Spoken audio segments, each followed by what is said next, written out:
I'm Paul Gibson, one of the founders of Retake Our Democracy. And I'm Roxanne Barber. I'm the other co-founder of Retake Our Democracy. We're going to take about 2-3 minutes here to lay out what we're doing today and the rules, and then we'll get started. So I just wanted to let you know what the basic topic was and how we arrived at it. As Retake Our Democracy and Renewable Taos and the Land Office and New Energy Economy, we were all meeting together for a bit, and we were concerned about the Avangrid proposed merger. Exactly. And the more we read about Avangrid, the worse it got. And then we found our colleagues in Maine who were fighting them desperately.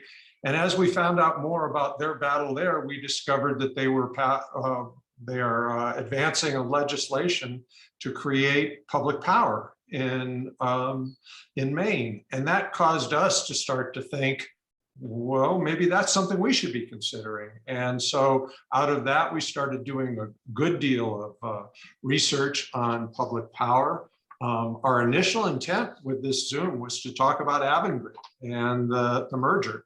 And we're going to devote a little bit of time to that. But for the most part, we're going to be talking about the possibilities of public power, and laying out the ways in which an investor-owned utility model just doesn't work.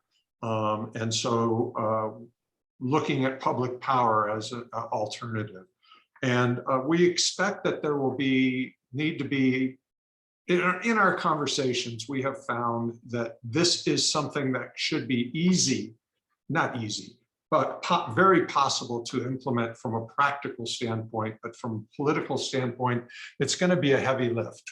And so we're going to need all of you attendees to share the word with others and legislators and so forth to help us with that educational effort. Roxanne, do you want to go ahead and, well, we're going to have 60 minutes with the panel and then 30 minutes of questions. And Roxanne, you can introduce the panelists. Okay, let's introduce you to our panelists. First, from Maine, we have Vaughn Woodruff. Vaughn's an outspoken advocate for renewable energy in Maine, and he has extensive experience, implementing solar power with the Central Maine Power Avangrid Iberdrola utility territory. He's testified at the Public Utility Commission, and he's a powerful advocate for new legislation that would create a public power utility, Pine Tree Power in Maine, to protect the people of Maine from Avangrid's unreliable service and their obstruction of distributed solar power. So welcome, Vaughn. Also from Maine, we have Bill Dunn. He's president of Sunset Point LLC, and he has over 49 years of experience in working with electrical utility organizations of all ownership types: public, private, local, federal. He's held senior positions in utilities and on power pool market committees. Bill's a leading advocate and lobbyist for the newly proposed public power legislation in Maine, and he's testified extensively about the failures of Central Maine Power, which is run by Avangrid, and Iberdrola, their parent company, to serve the public interests in Maine. Welcome. And then we also have Bob Bresnahan.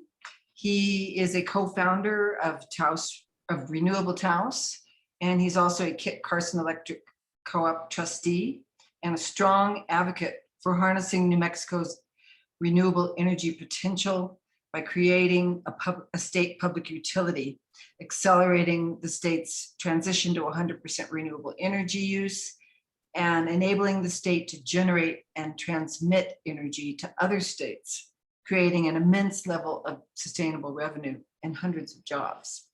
We're going to hear about that in a little bit. Welcome, Bob. And then we have our good friend, Marielle Nanasi, who is Executive Director of New Energy Economy here in Santa Fe. And she needs little introduction for most of you. She's very familiar with the legal challenges involved in forming a public utility and the immense environmental and economic impact that are possible by creating a publicly owned utility. So welcome, everyone. But before we get started, we want to acknowledge that we are on Tewa land here in Santa Fe, stolen land. And we want to express our gratitude to the Tewa people for their stewardship of this land over the centuries. So we're just going to take 1 or 2 minutes for, I think most of you know who Retake Our Democracy is, but some of you are new, so we're just going to tell you very quickly. Retake is a nonprofit based in Santa Fe, New Mexico. We educate and organize advocates statewide on a variety of issues. Primarily we support policies and legislation that benefit people and benefit our environment, not corporate interests. We're in the process of forming a 501c3 as Retake is a 501c4. That will be Rethink Our Democracy. And that is basically where we want to do deep dives into public policy. And instead of reacting to legislation introduced by our legislators, we want to generate legislation that responds to our values and priorities. And so you can get more information about that at retakeourdemocracy.org. And I think Roxanne's going to just in about 1 minute run through the rules for today. Yeah, and then we're off and then rolling. we'll get started. And welcome everyone. I see we now have 114 participants, so really glad you could join us tonight. Feel free to comment in the chat anytime you want, or to comment on other people's comments. One of our board members, Saraswati Khalsa, is going to be monitoring that chat. If you're having technical difficulties or any other issues, maybe she'll be able to help you. But if you have a question, please use the Q&A function, and you'll find that the toolbar along the bottom of your screen. If you don't see it, just hover your cursor toward the bottom of the screen and you should see that toolbar pop up. So we won't be answering questions from the chat because we're not going to be looking at that. We're going to use Q&A. So please put your questions in the Q&A. And I suggest that you wait a bit before you start putting questions in, because a lot of those questions are going to be answered in the course of the discussion. Also, we're going to time each speaker's answers.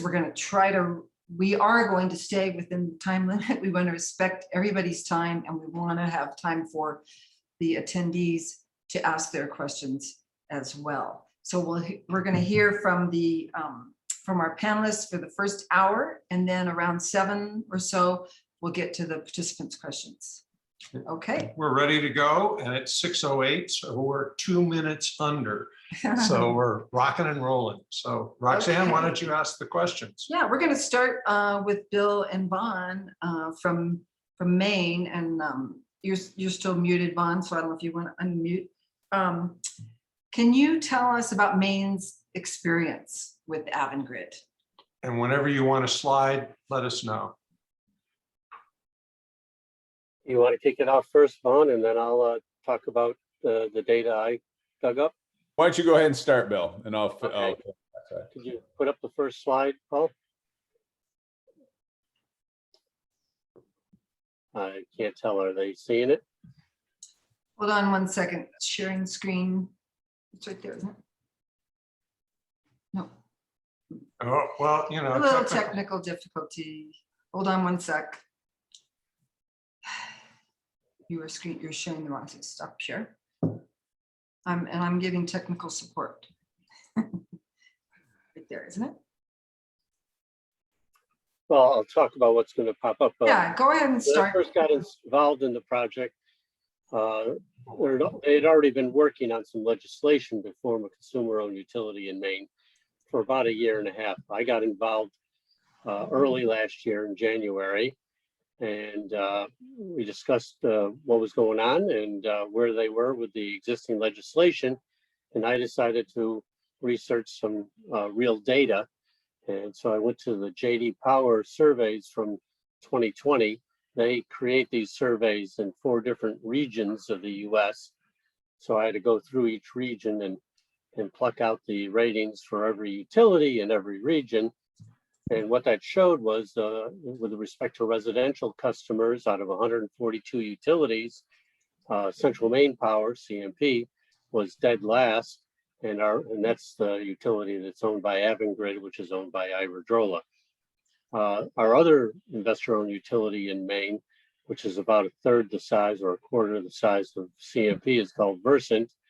And they have two service territories, one which is connected to CMP and the rest of New England. The other part is connected to Canada.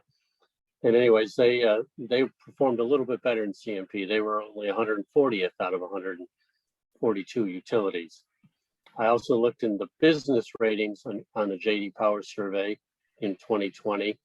And out of the 80 utilities, CMP ranked dead last. Versant wasn't reviewed because the criteria for JD Power is the utility has to serve at least 40,000 business customers, and Versant isn't that big. This is not a one-off situation. 2019, they were the bottom two utilities in residential survey, and CMP, oops, it went away. Yeah, I'm getting ready for the next one, Bob. Bill. Okay. And in 2018, CMP was also, so CMP's been dead last in business ratings 3 years in a row. The next slide, I went to the Energy Information Administration publishes reliability data for every state in the United States. So and the American Public Power Association consolidates a lot of that data. So I looked at the data for Maine and the other states, and there's a lot of numbers here, but if you look at the upper left-hand area, you can see the Maine investor-owned utilities had almost 1,000 minutes of outages per customer in 2019. 2019 is the last year we have data for, versus all investor-owned utilities in the US, which was around 300, and versus public power utilities in the US, which was about 125. So you can see the main investor-owned utilities were the bottom of the barrel. I also then looked at the next worst states. West Virginia was the next highest outage minutes per year, and they were about 3/4 of the outage minutes of the main investor-owned utilities. After that, it drops down to around half. And again, the US average was about 1/3 of what our investor-owned utilities are doing. And the public power numbers are much lower. If you look at the right-hand column, there's outage rates over time, 2018 back to 2014. You can see that in every year except 2015, the main investor-owned utilities perform worse than US investor-owned utilities as a whole, and worse than public power utilities every year. In fact, if you look at 2017, I mean, with 2,300 minutes of outages per year, that was pretty spectacular. The other piece of information I went and looked at was cost, and I don't have a super handy dandy graph of that, but there's a chart also put together by the Energy Information Administration. And while I don't expect you to be able to read the data on it, Maine has the 10th highest rates in the country, and about 60% of those rates is made up of delivery charges. In other words, the charges CMP and Versant charge for the wires service, the delivery service. Because in Maine, we have a competitive market, and the investor-owned utilities don't own generation. They just provide delivery services, which is probably different than you have in New Mexico. And with that, keeping the ball rolling, I'll turn it over to Vaughn. All right, Vaughn, you got 4.5 minutes. Perfect. Thank you, Bill. Great setup. So as Bill has gone into, Central Maine Power has been largely unpopular and unreliable, which has led to a lot of the initiatives here with regard to public power. In the renewables realm, which is where most of my experience lies, CMP has been a huge barrier to Maine actually being able to take charge of our unique position for renewables. So from roughly 2013 until 2019, CMP employed the largest covey of lobbyists here in Maine to push back against renewable generation in the state, to the point where, Maine is relatively sunny, sunnier than Germany, sunnier than most of New England. But we were last in jobs, installed capacity, percentage of our power that came from solar throughout the region, and continued to lag further and further behind as CMP worked with one of the more anti-solar governors in the country, which is the predecessor to our current executive. And the means in which they did that was rather challenging. In 2013, the Edison Electric Institute, which is the trade group for the investor-owned utilities around the country, put together a report called the Disruptive Challenges, and solar was one of those disruptive challenges. And the recommendations from the report to the member investor-owned utilities around the country was essentially twofold. One, to figure out how to work technologies like solar into the utility income stream. And two, while developing that plan, to fight back in every state legislature that they could to make sure that there were limited gains for customers to be able to actually take some control of their own energy future by investing in distributed solar generation. Due to the makeup of our legislature and the fact that every solar bill was vetoed during the last administration, CMP was able to push that back, including supporting efforts to put into place this Frankenstein policy that we had called gross metering, where solar customers were required to install meters so the utilities could essentially take a cut of that generation, even if it was used at the facility before it even entered the grid. That violated, for lots of folks, their kind of principles of what customers should be able to do, but also cost all ratepayers more money to implement than it actually saved. And so it became a boondoggle that was quickly jettisoned once the commission was able to get some numbers, which we had provided to them for, during the earlier proceedings. I think we could talk about a lot of details. I think the painting with a big swath and understanding kind of CMP and Avangrid's efforts at the state level on renewable energy policy is very much a pay-to-play scenario, whether it's we're not going to be engaged at the table in a meaningful and good actor manner, unless there's going to be a good cut in it for us. And so as Bill mentioned, in New Mexico, where your utilities are able to both deliver and generate energy, it may look a little bit different if the same tactics are used there. But I think generally what I would anticipate happening would be the utility pushing for very large solar and looking to restrict the rights of homeowners and businesses to have their own ability to self-generate and store energy. Okay, well, thank you. Right on the button. Mhm. Next question. Roxanne?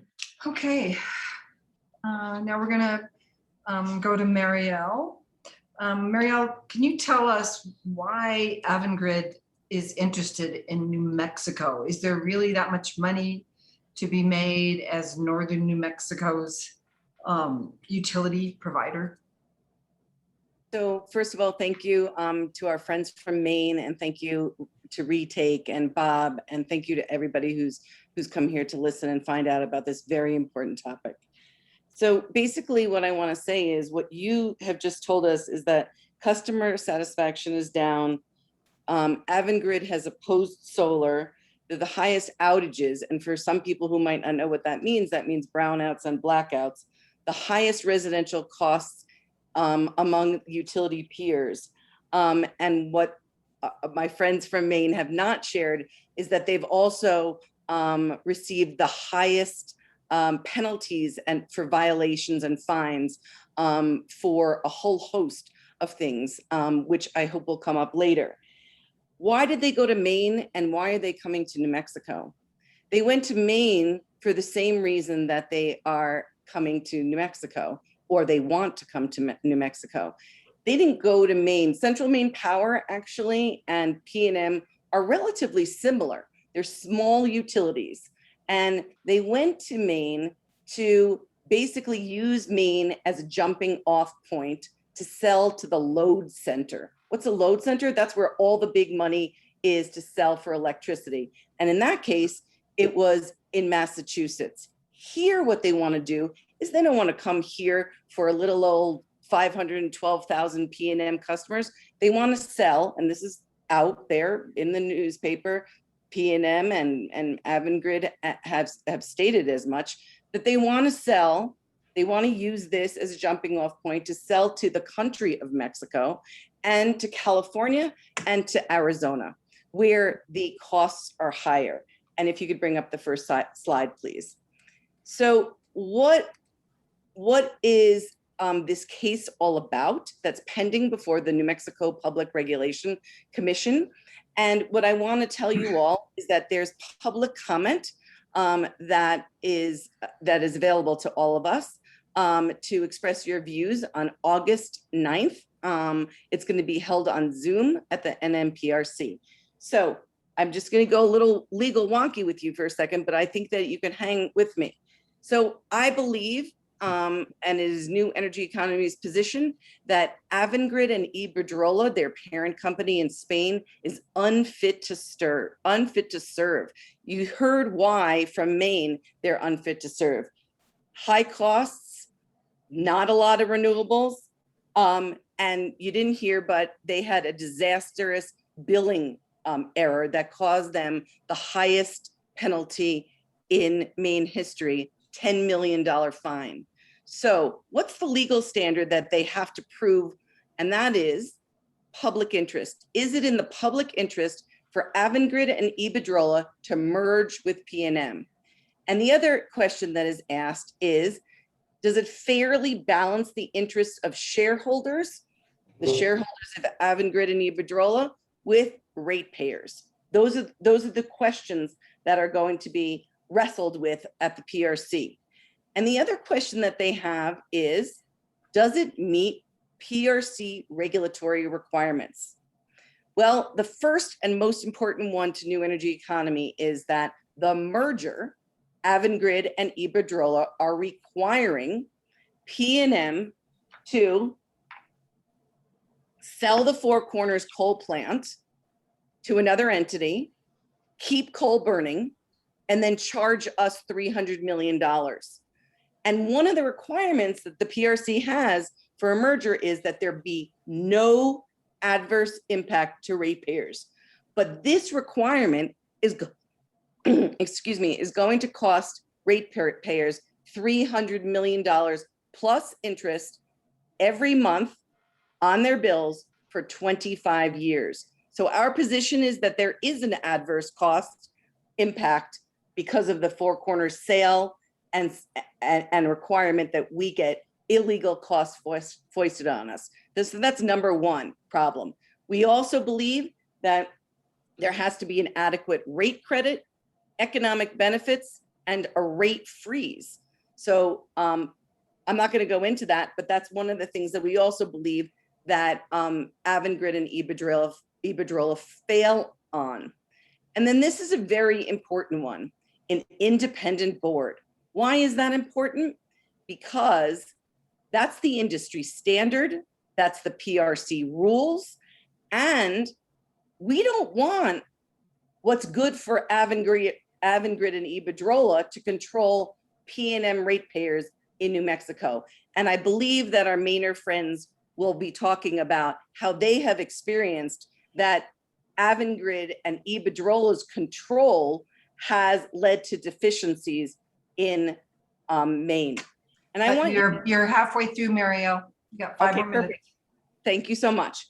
So what does Iberdrola say about the independent board? He says, and this is a witness who I'll be cross-examining, to be clear, there is no reason to have a majority independent board at PNM, and Avangrid would not be in a position to close the deal. And so they're opposing independent board and said, if the PRC requires that, which is the current law in New Mexico, that they're going to walk from the deal. Does it resolve the major issues in the case, Four Corners? It doesn't. And the New Mexico Attorney General, who has signed on to the stipulation, just filed testimony that says the stipulation, that means the settlement agreement, does not resolve the issue of the Four Corners power plant.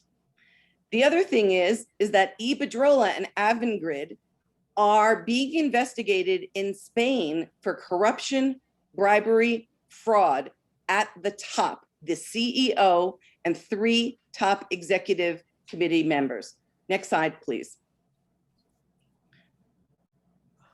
I just want to remind everybody while he's putting this slide up that we're not taking questions from hand raising or from chat. Please use the Q&A for your questions and we'll get to those around 7 o'clock. Thank you. I think that this is a third slide, but it's okay. So this is what currently has happened since from 2008 till now. New Mexicans' real median income has gone down. But what has happened with PNM? Rates have gone up 63%, CEO pay has gone up 122%, and profits have gone up 654%. If we had a public power, that money, this big chunk of profits, gets returned back into the community and doesn't get exported either to Wall Street in the current situation or to Avangrid and Iberdrola, Spain, if they come. Next I slide. can go back to the second slide if you want, Marielle. If that would be great. So the current situation is that PNM, and this is very similar to EPE, this is their current portfolio, 30% nuclear, 39% coal, 17% gas. That's PNM's current portfolio, and only 14%, 10% wind and 4% solar. It's very important for everybody on this call to know that Avangrid and Iberdrola's energy portfolio is very similar to this, except that they have less solar in their entire portfolio. They only have 2% solar in their portfolio. They have way more gas, they have no coal, and they have about as much nuclear. So what are we changing to is the question. And now the 4th slide, please. Coming up. You have 1.5 minutes? Yep. Okay, good. So the next slide, please. Yeah, I'm And- getting it. Okay, Coming this is so exciting is that in 1995, oh no, forget this one. Let's move on. I'll just tell you that PNM is going to go to, okay, forget it. PNM plans to go to 80% renewables by 2040. Not exactly consistent with climate science, but the next slide, Which one do you want? The water slide, Marielle? water slide. Okay.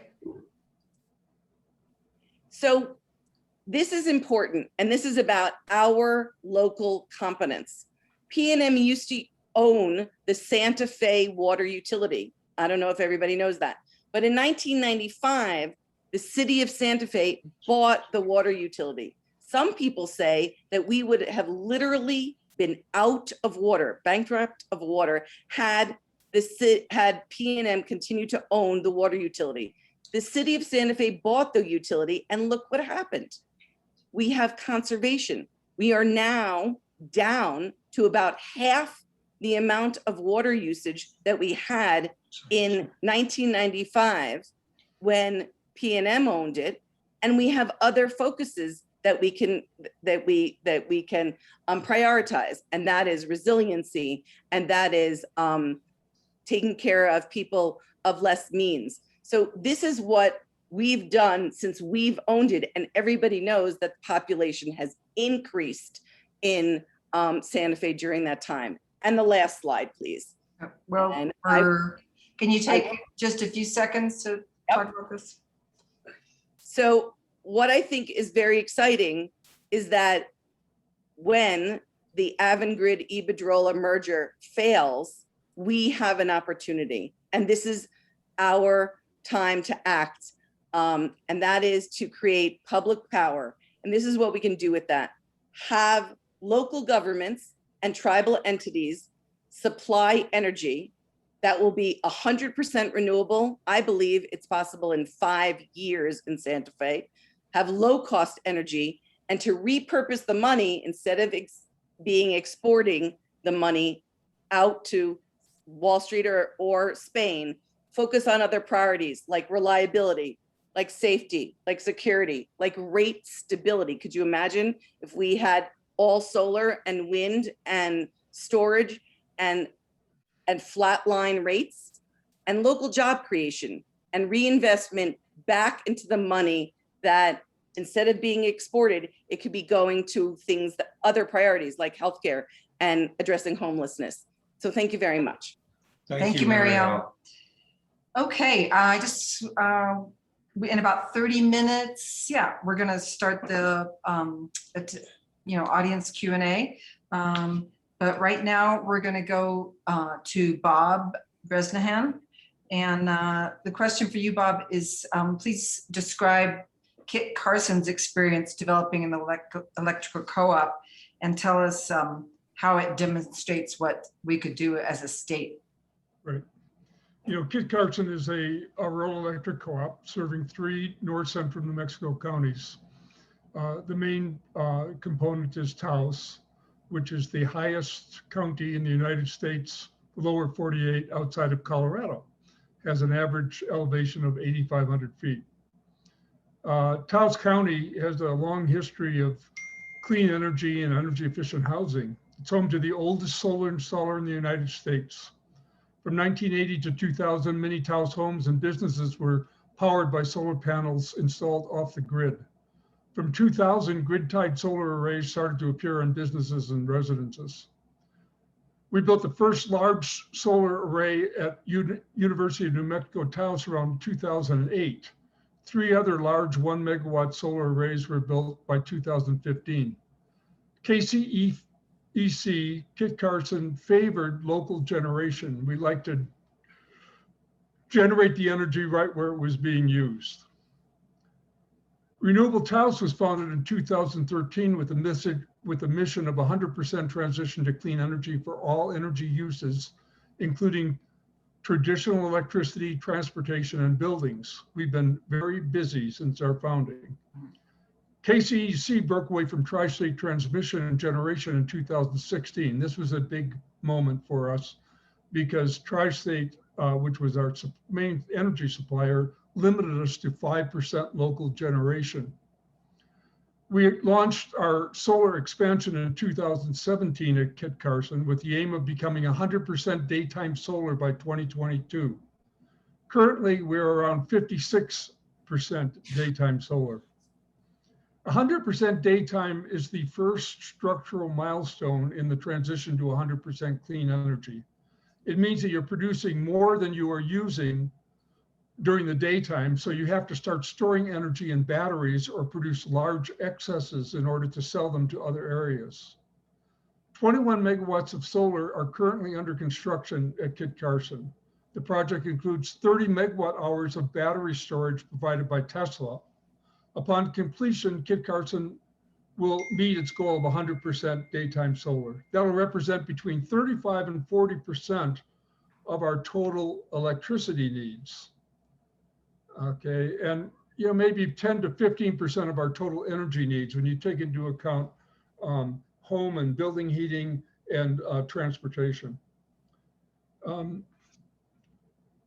So 21 megawatts of solar are actually this last group of solar that we have are really the cheapest energy that is on the market in small quantities at this point. We're gonna, over the lifetime of this 21 megawatts, it's gonna cost us about 3 cents a kilowatt hour compared to 5 cents a kilowatt hour for natural gas right now. What's special about Kit Carson? Our solar is local, freeing us of transmission costs. By 2030, transmission is going to be twice as expensive, at least, probably 2.5 times as expensive as generation. And that's an incredible transition in the energy industry.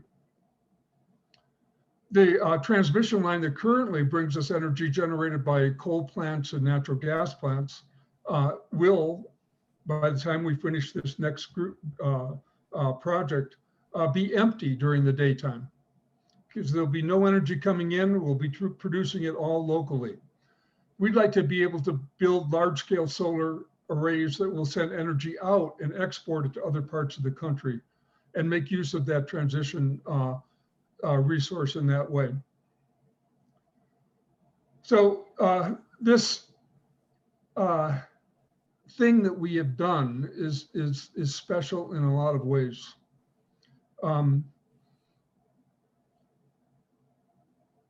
We're building batteries on top of solar. We're eliminating fossil fuels during the daytime, the sunny periods of the daytime.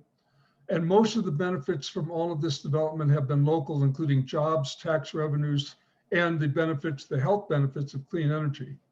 So what's next? KC and EC and Renewable Taos have goals that we pretty much share in common. You know, we're not completely aligned, but pretty much so. We want to add wind energy and more grid batteries, and that will bring our total clean energy supply for local use to 80% by 2025.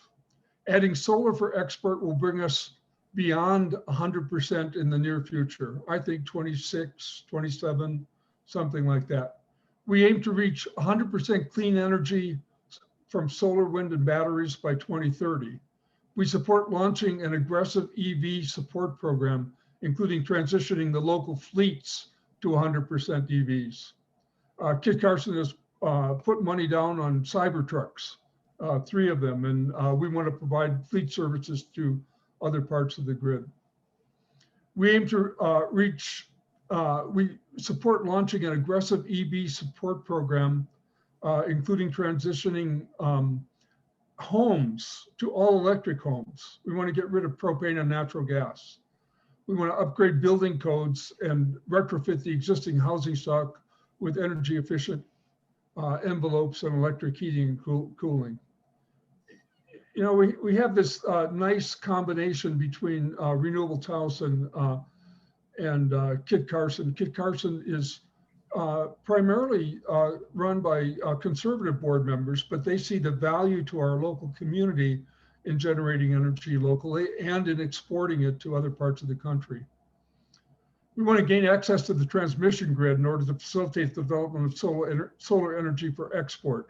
That should supplement our supply of energy for local use at very low prices as well as we expand into EVs and into home heating and cooling.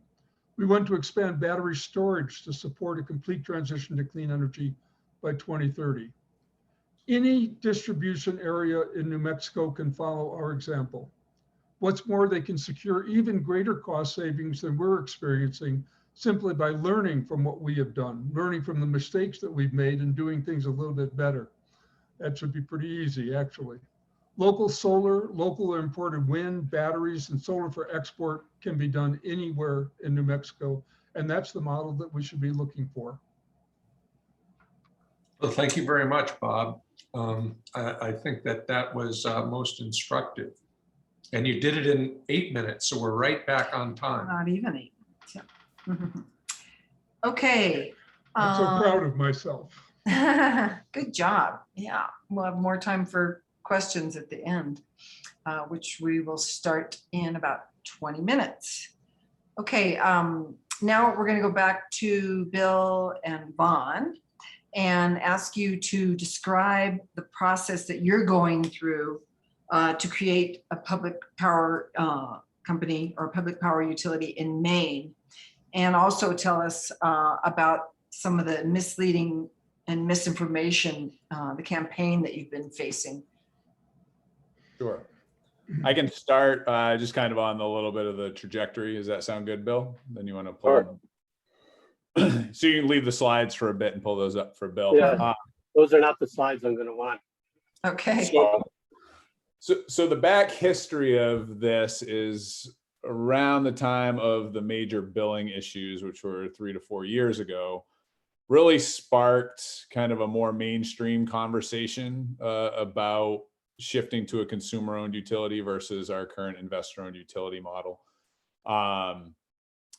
We had discussions. I mean, there were those of us involved in climate and energy policy, recognizing that the utilities were going to be a huge impediment, but recognizing that climate isn't necessarily the policy driver that many of us would like for it to be.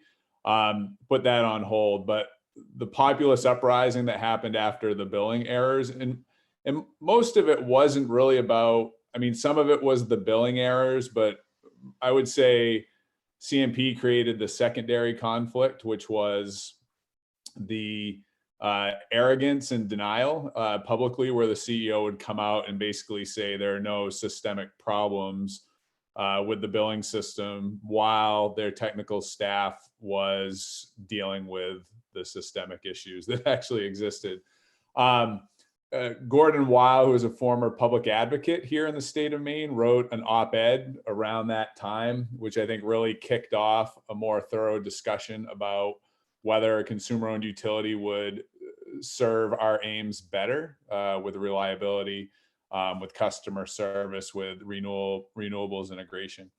A bill was put forward, a couple years ago, and then last year it's been Representative Seth Berry, who's the House leader on the Energy, Utilities, and Technology Committee, has done yeoman's work on this, just pulling a bunch of folks together over the last couple of years. There was an idea floated a few years ago legislatively. They quickly got turned around, and rather than get dejected, Seth really went to bat and started bringing people to the table. And I'm sure Bill can talk in some detail about what that plan looks like. CMP has done everything in its effort, much as it has with other initiatives, to, whether it's shell groups that have beautiful names like Mainers for Affordable Energy, which, essentially started as a front group for the state's Chamber of Commerce and Central Maine Power to push back on what quote unquote government takeover and socialism of consumer ownership, which is kind of laughable. It's a lot like saying if we forced a bank to become a credit union, it would be the equivalent of nationalizing it, right? So there's been a huge effort, and I think given I don't know if you all are experiencing it, but in Maine, there's a real political polarization. I'm not sure whether that's spread to other parts of full tongue in cheek. There's been a lot of CMP taking advantage of that in order to try and drum up the socialism, et cetera, efforts. The reality is that we've done similar things before. We actually used to have utilities that could generate power like PNM does. But about 20 years ago, we actually forced the utilities to sell their generation facility. And so there's also kind of this legal question as to whether taking over the utility is a smart or legal thing to do, which even studies that have done here that have had some weak points in other places have put forward that there is actually legal precedent for doing so, and that shouldn't be a piece. But much like CMB has done with a lot of their other pieces, we see their influence at work, whether it's in the governor's office, whether it's at the Public Utilities Commission, whether it's in power brokers such as the State Chamber of Commerce, utilizing the relationships and the money that they've spent for years and years to try and stymie any conversation about this before it even starts. But last week, we saw the Bill LD 1708 actually pass out of both the House and the Senate here in Maine. Getting ready for what is probably an imminent veto, which would require it to go back to both bodies and receive a 2/3 vote to overturn, which likely is making it look like this will go to citizens initiative. But Bill can talk, I think, in more detail about what this would actually look like. Bill, you're up. Well, if you can put up that wordy slide number 4. I thought I'd just cover some of the high points of the legislation that actually got through the legislature. I mean, basically, it starts with some performance standards, which the existing utilities do not meet, and which Pine Tree Power would have to meet with respect to reliability, cost, customer satisfaction. The critical thing is that the board of directors is not appointed by the government, by the governor or anything else. There's 7 elected board members. Each represents 5 of the state's Senate districts. There's 35 of them, so that's how you get 7 board members. And the board members will then elect 4 non-voting advisory members with expertise in utility aspects of utilities. The board hires its own senior management team and uses that to prepare a business plan and prepare an offer to the investor-owned utilities for the purchase of their facilities. Nobody expects them to accept that offer, so the legislation defines a refereed process to determine the final price. In other words, Pine Tree Power would put its case forward as to why the price should be X, and the IOUs would put their case forward to why it should be 5X, and the referee will make his decision. Expect the IOUs to appeal that, but we think based on previous experience in Maine that legal process will play itself out in reasonable order. The existing staff of the investor-owned utilities are all offered employment with a new entity and receive bonuses in the first 2 years. We're really only replacing the top 10 to 15 members of senior management. I mean, the utilities, the employees take their direction from management. And if management says your focus is customer service and the people of Maine and not the shareholders in Canada or Qatar or Norway, we think they will follow that direction. There are several existing investor-owned or consumer-owned utilities in Maine, munis and one co-op, and this doesn't really touch them, although they can ask to acquire some customers that are in their home territories but currently served by CMP or Versant. Even though Pine Tree Power is tax exempt, they will pay property taxes. That was an issue that CMP was flogging very strongly up at the State House, telling all the municipals they would lose their property taxes. We had it first covered with payments in lieu of taxes, then we just changed it and say they'll pay property taxes. All existing agreements, obligations, contracts of the IOUs will be honored, including net billing for solar and the union contracts. We make it crystal clear that the debts and liabilities of Pine Tree Power are not related to the state at all. It's no obligation of the state. Will be subject to open meeting laws, very transparent, and will continue to be regulated by the Maine Public Utilities Commission.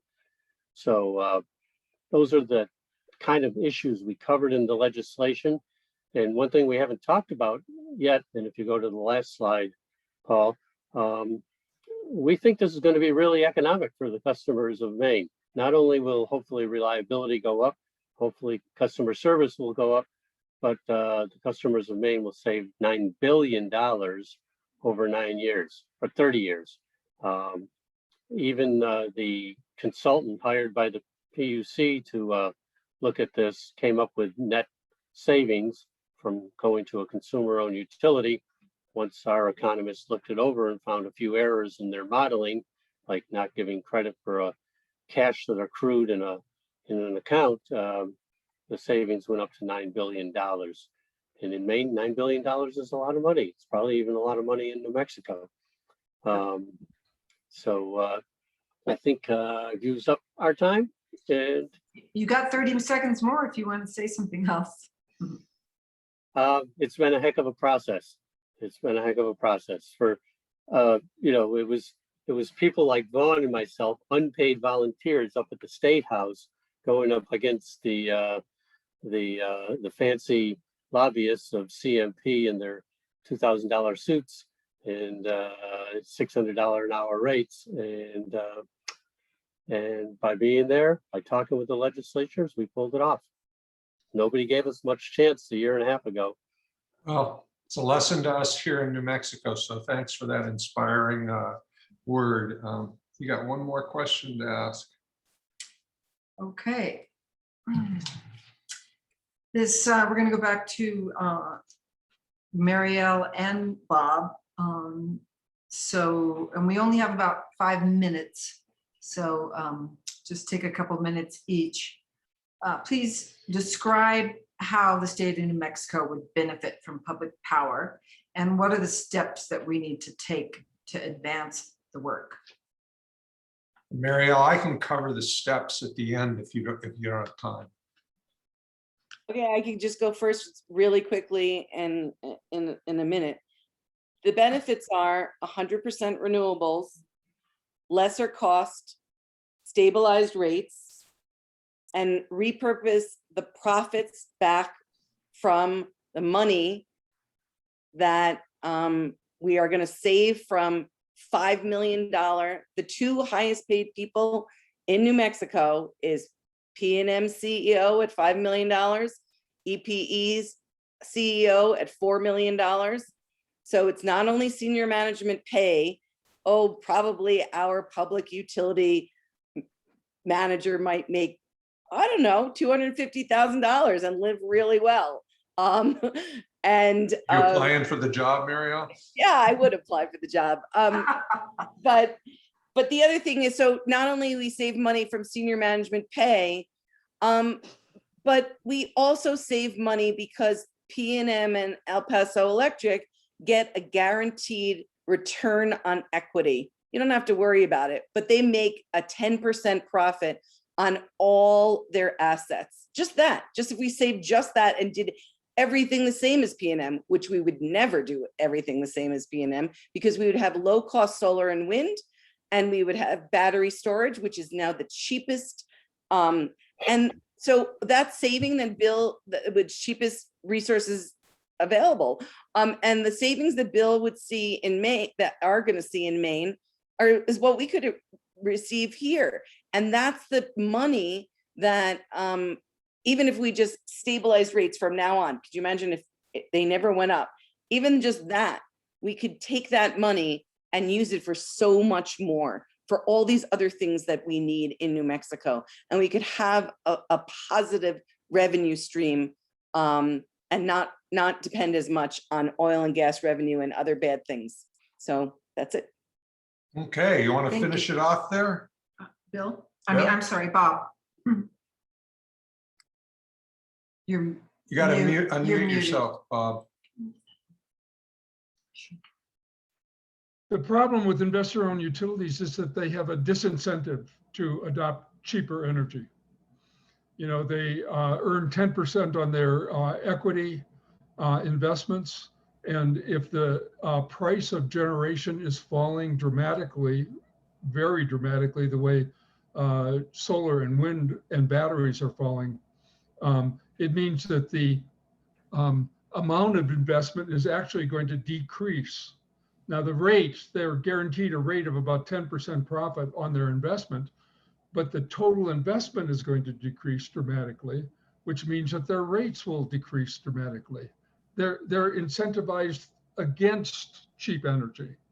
And the first thing that PNM did when the Energy Transition Act was passed was they went out and they tried to buy the most expensive energy that is available on the market today, nuclear energy. They're not embracing clean energy, which is the cheapest energy that's available today. It's about $20 a megawatt hour for both wind and solar right now. And that's projected to decrease by half 3 times in the next decade, which means that by the time you get to 2030, it's going to be about, you do the 87.5% times 20. What is that? That's what you take away. It's going to go way down to like $1.25 or something like that per megawatt hour. It means that transmission is going to be the most expensive component of the energy package as we go forward. Now, so public utilities, on the other hand, do not have, we don't have huge salaries and we don't have huge profits that we give away to people. Our incentive is the opposite. Our incentive is actually to try to reduce the cost of energy for our members, in the case of co-ops, or for our citizens, the ratepayers. So we can do that kind of thing. It doesn't crush the business model for us to do that. And that's the big gain that a public utility would make for the entire state of New Mexico.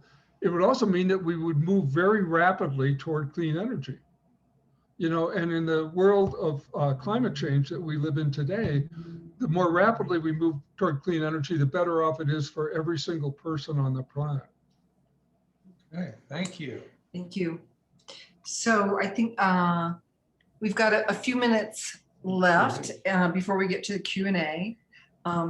So Paul is going to make some comments and wrap things up. Then we'll get to the Q&A. So I think you're going to describe what's going on elsewhere in the U.S. that suggests that researching this. I'm sorry, I'm trying to read the question, but it's. That's all Why right. don't you I'll just take it. tell them I'll take what it you want to away. say? All right. The first thing I want to show you is I'm going to show you a series of slides. The first one shows that investor-owned utilities their rates are 58% higher This is in than Maine. consumer-owned utility rates, and that's in Maine. And there's no reason to expect we would experience anything less than that kind of lower rates. So that's one piece. Reliability is another thing that people are very concerned about. And in this slide, which is going to just take me a second because I'm navigating all kinds of things now. While you're doing that, nobody's actually mentioned, you talked about return on equity for the investor-owned utilities, but the other money they raise by issuing debt, and their debt, is going to be 8-10%, and then consumer-owned utility can issue debt for 2 to 3%. So that's a big part of the savings. Okay, so the next thing is on Maine's reliability statistics. And you'll see that the number of outages that occur in Maine, that's the middle column with with the IOUs, that's Avangrid. Over double what public power has in Maine. And look at the number, the total hours of minutes of outages and so forth. So, on the basis of reliability, those are the two key things that people are looking for from a utility is reasonable rates and reliability. And in both cases, public power outperforms Maine IOUs and US IOUs. So those are some powerful statistics right there.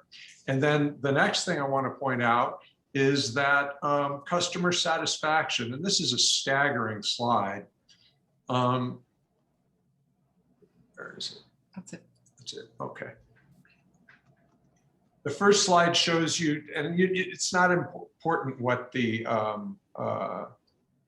names of the companies are on the left, but 12 out of the 13 highest rated utilities in terms of customer service satisfaction, from JD Power survey, are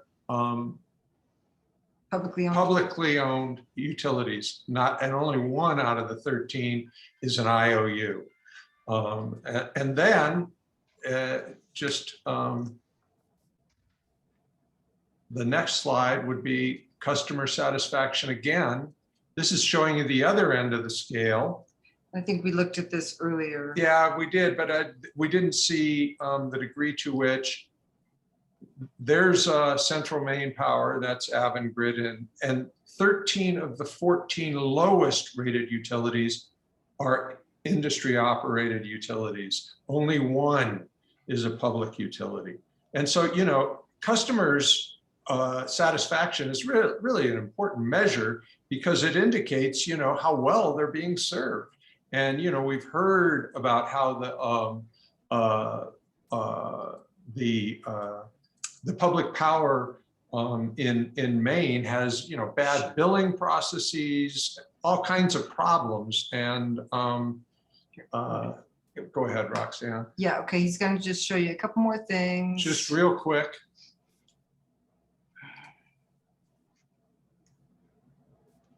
Okay, so this is the power, this is just summing up. The public power advantages, there's no stockholders or profits that create higher rates. It's a swifter transition to green alternatives, reliable and responsive service, advances in cost saving and energy conservation programs. That's another thing that IOUs don't tend to invest in is energy conservation because they want you to use the energy. They make more money. Low cost, reliable electricity, and ratepayer have an actual voice. We will have a local elected board to actually manage the utility. So you'll have a say. And the last one, I got it. Just gotta get to the. You gotta close that one. This is the last slide and the last comment. This is the process that we would have to go through in order to achieve this. And it's in the fall of 2021, we're going to have high-level consultant study conducted on the project. And in fall 2021, legislature education and interim hearings we're planning. In 2022, we want to introduce a memorial to direct the Legislative Financial Council to validate the high-level fiscal analysis and also to establish a task force, much like the one we had for community solar this last year, where experts come in every week or every other week and testify. Again, part of the education process for our legislators. And then from March 2022 through August of 2022, we would convene those task force meetings. In August of 22 through November, we would be presenting at interim committees, again, seeking support for enabling legislation. And then in January, we would introduce legislation to pass to create a public utility and begin negotiations with the IOUs.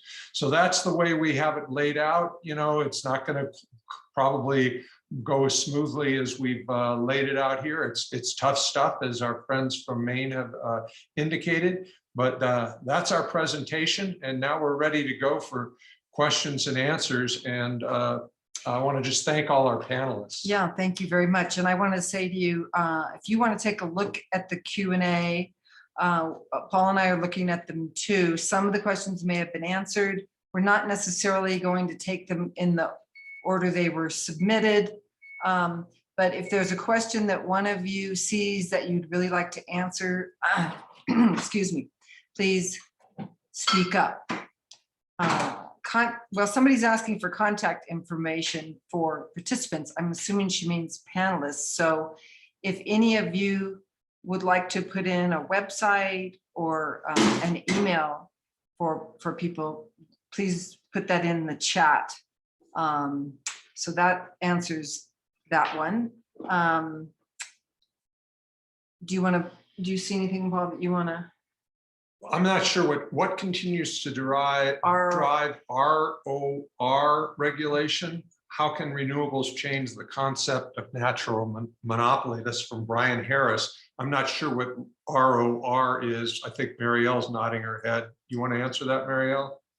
I think it's a right of return, which means, I think he's talking about a return on equity, which, you know, is a huge problem. I mean, basically PNM and El Paso Electric and Southwest Public Service get essentially 10% return on their assets. And how do we change that? We change that by going for public power. I mean, we're in a climate crisis, and if we want to get the benefits of a quick change to renewables, and so that would be low cost, and no ROE, no return on equity, and no, as Bill, I think, said, and no high cost debt, which, you know, Santa Fe, for instance, could borrow money at 3%,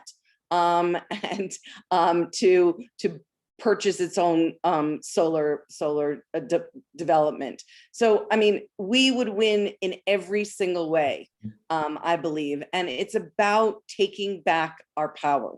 I love that one quote that you had, Paul, in a blog a couple of times ago about something like, why would you ever give up your right to own your electricity? We would never allow a private corporation to run firefighters, for instance. I mean, this is now basically a human right. And so if we invested and the people controlled how the power was generated, how the money was used, we could get there faster. I'm really serious. Kit Carson, in just a couple of years, is going to 100% renewables. We can do that in Santa Fe. We have the power to do that. We have the ability to do it, and it would be super exciting. And, you know, just also there'd be like all these side benefits. Like, what about the city different, right? It could be like a tourist attraction. People could come to New Mexico because we were 100% renewable and actually benefiting, not be the last in everything for once in a while. Go ahead. When we finally got control of our cooperative and were able to do what we thought was best, we just adopted the 100% daytime goal and went for it. We just did it. It's cheaper. Yeah. You know, we don't have to pay transmission costs on locally generated energy.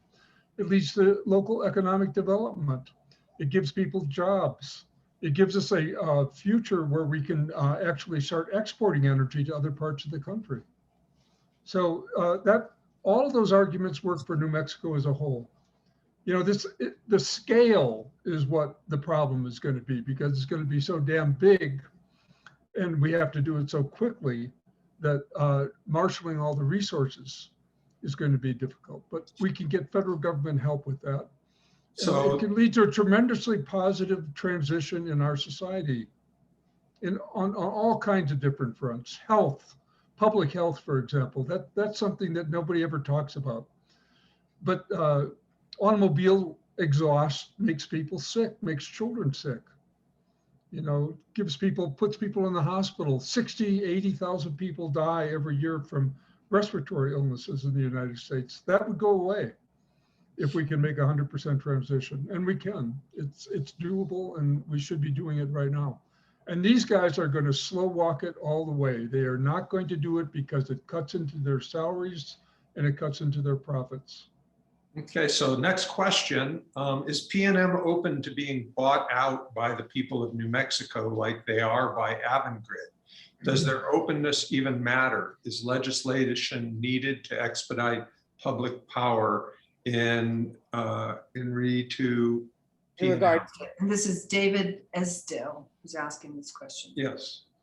I mean, I don't know until we try. And if we win the Avangrid case, which I just want to remind you all to show up on August 9th at the Public Regulation Commission and give public comment about why you think that public power is a better way to go, not asking this colonization 2.0, Spain coming to Mexico and taking over our power and it trying to make the money where we could. So I think that they're going to be very open to it if the merger doesn't go through. And so we need public outrage to oppose this crazy merger that won't benefit us at all. And if you don't mind, Lisa LaRock the sustainability officer, and Las Cruces. I just want to say that we had public power legislation in this last session. It passed the first committee for the first time. Lisa Larac, the sustainability officer from Las Cruces, and Las Cruces itself supported that. So did Santa Fe County, as well as Mayor Weber. So there is a lot of support. I just want you to also know that the All Pueblo Council of Governors, 100% unanimous support for public power, because they want to be able to create and, build solar energy and sell it to not only their constituents, but to us. Could you imagine if Cochiti Pueblo, we were buying clean energy from Cochiti Pueblo and our money went back into Cochiti, not to Wall Street or Spain. So the ultimate is that there are different possibilities. Lisa asks, is the public proposal about generation, distribution, and transmission? We have been advocating for generation and letting PNM control the distribution and transmission. It could be state controlled, the distribution and transmission through RETA, because the legislation already exists. But I think we could do it. I really do. And I think that tribes could do it. I think the biggest cities could do it. And then the adjacent cities could form joint powers agreement and say, hey, yeah, Espanola wants to buy from Santa Fe, or Santa Fe wants to buy from Cochiti. I mean, there could be just amazing contractual agreements on power that would serve us. Because, for instance, the wind is 80 miles away, is some of the best wind in the world. And we could have it super cheap. Okay. Great. There's a question from Athena Christodoulou. I hope I pronounced your name right, Athena. What if the Avangrid merger does go through? Can we still create legislation that creates public power in New Mexico, or do we have to do it now or never? I wonder if the Maine, I know this is about New Mexico, but do you have anything to say? Any thoughts about that, Bill or Vaughn? I mean, once you get Avangrid in, we can't get them out, or, I mean, it sounds like you were successful in We have them Maine. in. We're trying to get them out. I mean, Right, exactly. So, but maybe it's just makes it a little harder for us once Avangrid is in. Yeah, probably. I mean, if PNM is up for sale, I think it's whoever raised the issue, if they're up for sale, make them a better offer. They can Well, what? Sorry. Make a better offer. Um, Unfortunately, Avangrid is overpaying by billions. But if Avangrid goes away, PNM's going to be fairly desperate. And some is better than nothing. Go ahead, Bob. We've granted them a monopoly. Right. And so because of that, we have the power to remove it, to take it away. We do have to compensate them, but we can compensate them fairly for their assets. And that may be different than what we're looking at. That would not include golden parachutes for the CEO and the chief financial officer and so forth and so on. Okay. Yeah, but we could get in there and compensate them fairly for the assets that they have. Next question is from Harry Gantz. He wants to know, only a swell of public interest in this issue is going to give us a chance of creating a public utility. How do we ignite the public's passion about this proposal? And here I'd like to direct it to the Maine folks. Like, yeah. what are the messages that resonate with your people? And how did you do it? Well, CMP in large parts made their own case for us. I mean, frankly, right? It's like when people are spending thousands of dollars on generators because otherwise their food's going to spoil when we get an ice storm, and we get talked to like we're children by the utility that's supposed to be serving us. It goes a long way. I think generally folks in the climate realm recognize the billions of dollars of money that's going to need to be spent over the next few decades in order to really address climate at the level that we need to do it.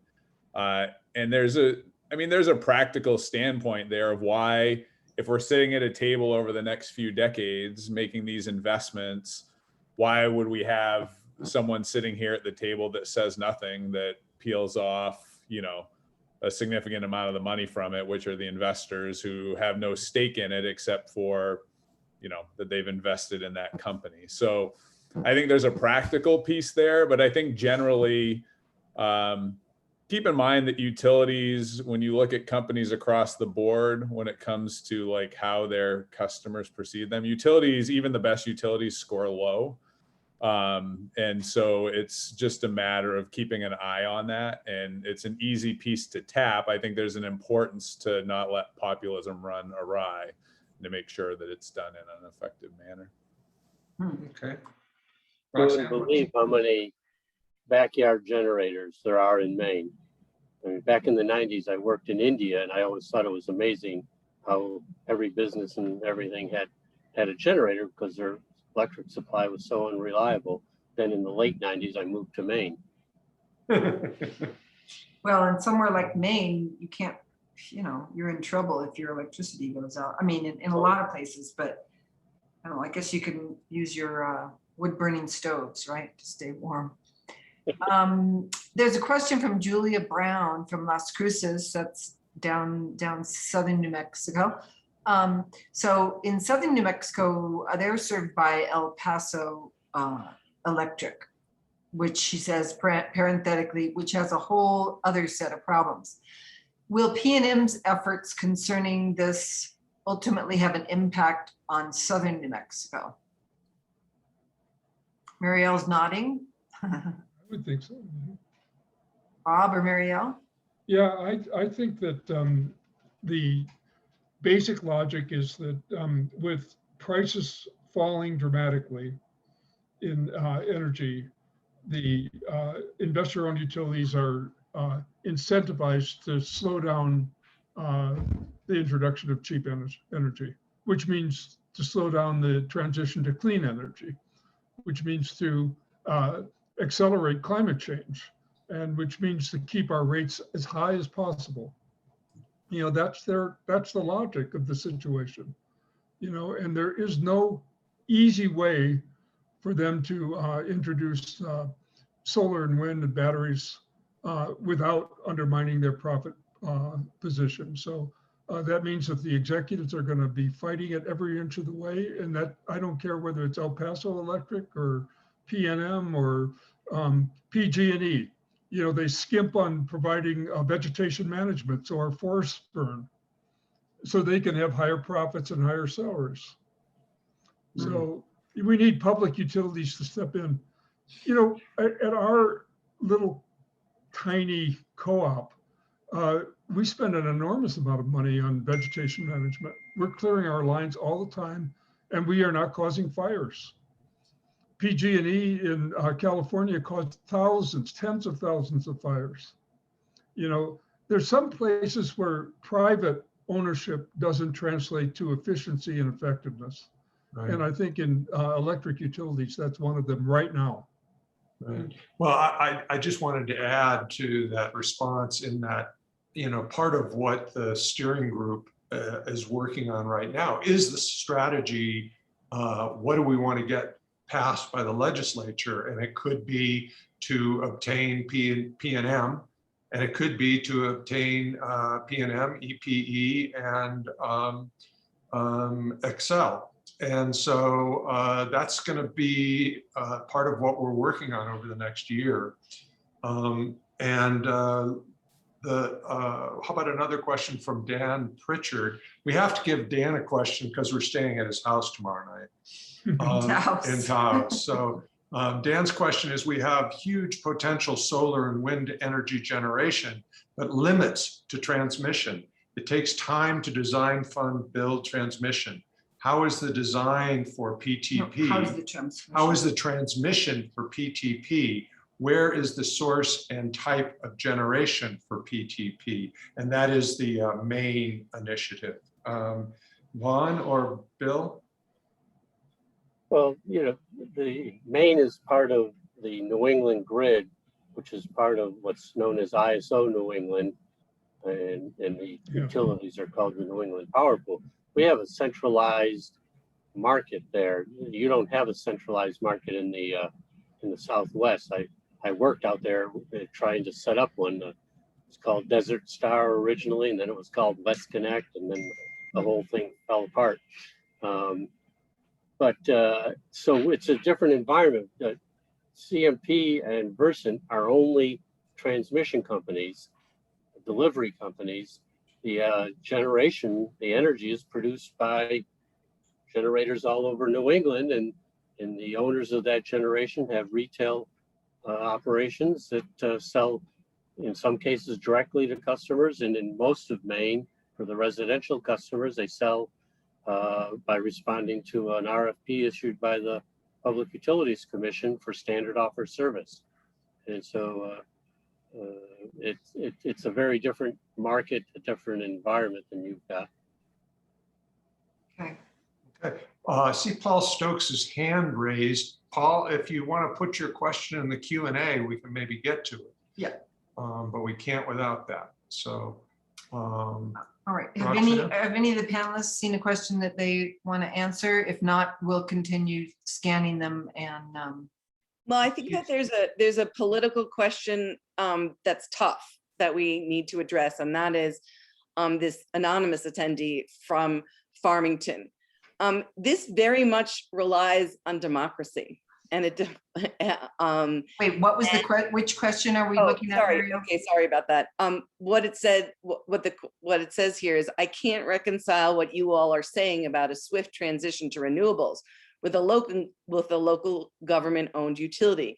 I live in Farmington, and that means Farmington Municipal Utilities. We are in a very red corner of the state, and Farmington penalizes rooftop solar. So how do we prevent local governments from clinging to fossil fuels and subverting the benefits of wind and solar? And that's a tough question.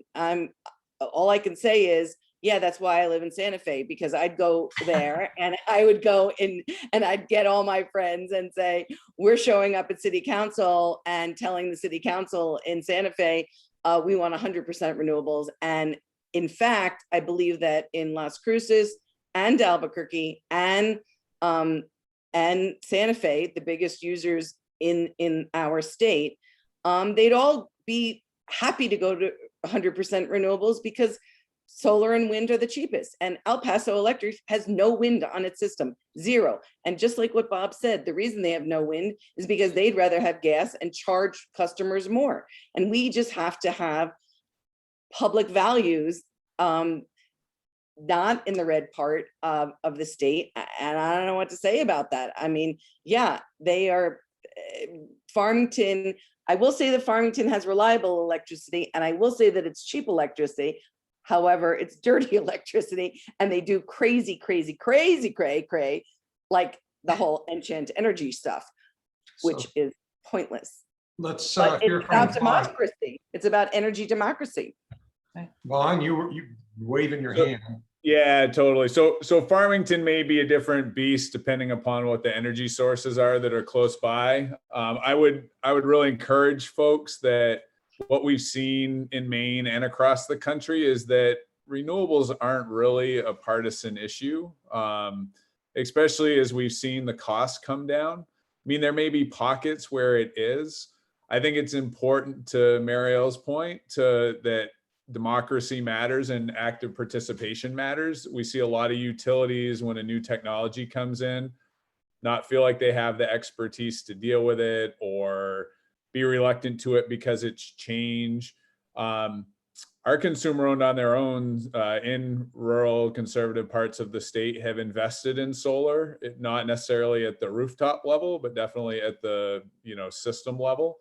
And I think it really comes down to dismantling, because at the end of the day, it's really about dollars and cents, and solar wouldn't be as popular as it is in the country if it was just a bunch of liberal Democrats that were putting it on their roofs. Because even liberal Democrats will talk about it and not necessarily invest in it. We got to get rid of the red blue piece and really push it broadly. Well, one of the things that we've discussed in our group that is headed up this Zoom and the work we're doing to try and get public power was that the argument has to be economic. And that as long as we're saying we're going to save the planet and stuff, it's going to be a red-blue divide.